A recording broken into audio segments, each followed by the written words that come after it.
உடைய கட்சியுடைய நோக்கம் என்ன? 8 தெலுங்கு நாயுடுகளுக்கும் பல கோடி கூவி கூவி விற்கப்பட்டிருக்கு. ஒவ்வொரு சீட்டும் 10 கோடி ரூபாய்க்கு விலை வீசி விற்கப்பட்டிருக்கு. அவருடைய பயோடேட்டா எடுத்து பார்க்கலாமா? 8 பேருடைய பயோடேட்டா எடுத்து பார்க்கலாமா? யார் இவர்கள்? இவருடைய பின்னணி என்ன? எத்தனை ஆண்டு காலம் தேமுகவில் பயணித்திருக்கிறார்கள்? விஜயகாந்துக்கு நெருக்கமானவர்களா? இந்த 8 பேருடைய முழு அரசியல் பின்னணியை தோண்டி பார்த்தா எல்லாம் தொழிலதிபர்கள்.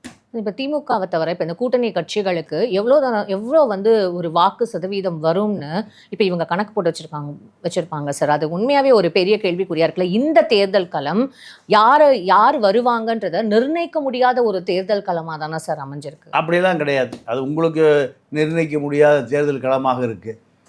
அதிமுக வாக்குகள் உடைக்க முடியாதபடி பாதுகாக்கப்படுகிறது. திமுகவினுடைய வாக்குகள் உடைத்து எடுக்கப்படுகிறது. கூட்டணி கட்சிகள் கூட்டணி கட்சியெல்லாம் சேர்ந்து எடுக்கல. விஜய் உடைச்சு எடுத்துகிட்டு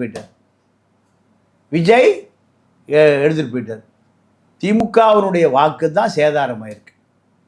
செய்கூலி சேதாரம். திமுக வாக்கு முழுக்க விஜய் வாங்குகிற 10% வாக்கு திமுகவினுடைய வாக்கு தான்.